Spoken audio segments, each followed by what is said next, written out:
Olá, que a paz do Senhor esteja com você. Lição 3, Introdução em primeiro tópico. Poder no Pentecostes.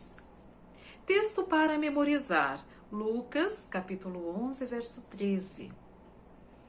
Se vós, pois, sendo maus, sabeis dar boas dádivas a vossos filhos, quanto mais o vosso Pai Celestial dará o Espírito Santo aos que lhe o pedirem. Pensamento Central, Testemunho para a Igreja, volume 5, página 158. Devemos orar tão fervorosamente pela descida do Espírito Santo como os discípulos oraram no dia de Pentecostes. Se eles precisavam disso naquela época, muito mais nós hoje. Primeiro tópico, preparando-se para o derramamento.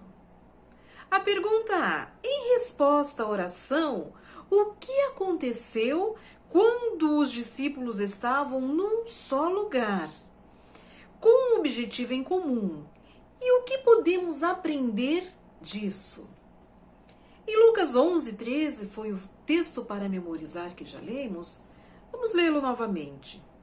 Pois se vós, sendo maus, sabeis dar boas dádivas a vossos filhos, quanto mais o vosso Pai Celestial dará o Espírito Santo aos que lhe o pedirem.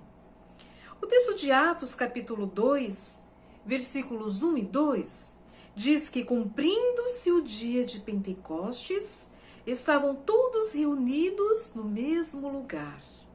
E de repente veio do céu um som, como de um vento veemente e impetuoso, e encheu toda a casa em que estavam assentados. Então, respondendo à primeira parte da pergunta, o que aconteceu? Foi o derramamento do Espírito Santo. Todos aqueles que estavam naquela casa receberam o Espírito Santo. E a segunda parte, o que podemos aprender disso? O texto inspirado da nota complementa a segunda parte da resposta.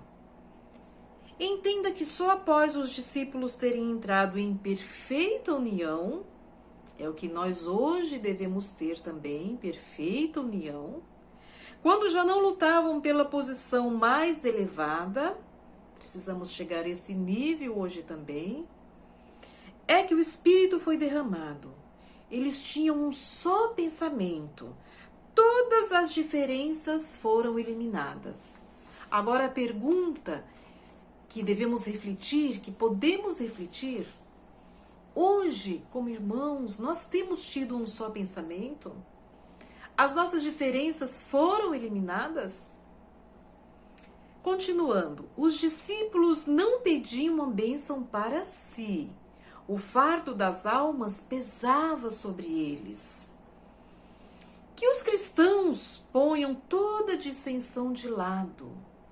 Nós, hoje, devemos colocar qualquer dissensão que nós tenhamos, devemos colocar de lado.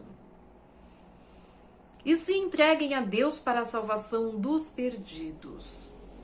Outra pergunta reflexiva para todos nós. Temos nos entregado de coração, buscado o reino de Deus primeiro, como diz em Mateus 6,33, em primeiro lugar? Nós temos nos importado como deveríamos nesses últimos dias com a salvação das almas, com a salvação dos perdidos? Que peçam com fé a bênção prometida e ela virá.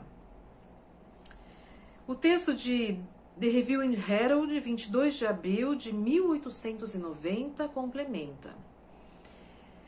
Podemos com toda segurança buscar a unanimidade na doutrina e no espírito, e se isto for feito, estaríamos em harmonia com a vontade de Deus. Se o egoísmo, o orgulho, a vaidade e as ruins suspeitas fossem afastadas, nos tornaríamos fortes em Deus. não na nossa própria força, não na nossa justiça própria, fortes em Deus. Então precisamos, essa é a lição que devemos aprender. Se ainda nos resta algum egoísmo, algum orgulho, alguma vaidade, as ruins suspeitas, nós devemos afastá-las hoje de nossas vidas, para que o Espírito Santo possa ser derramado em nós hoje. Então nós tornaríamos fortes em Deus e a porta do nosso coração estaria aberta para Cristo. Seríamos batizados pelo Espírito Santo e estaríamos cheios de toda a plenitude de vida. Que nós possamos refletir nessas palavras, nessas lições, nessas mensagens que Deus tem enviado para cada um de nós. Que possamos aceitar, colocar em prática, afastar todos esses pensamentos ruins, suspeita, a vaidade, o orgulho, o egoísmo que ainda possa haver no nosso coração, para que o Espírito Santo possa ser derramado em plenitude em nós hoje e assim possamos abreviar a vinda de Cristo. Bons estudos da lição. Amém.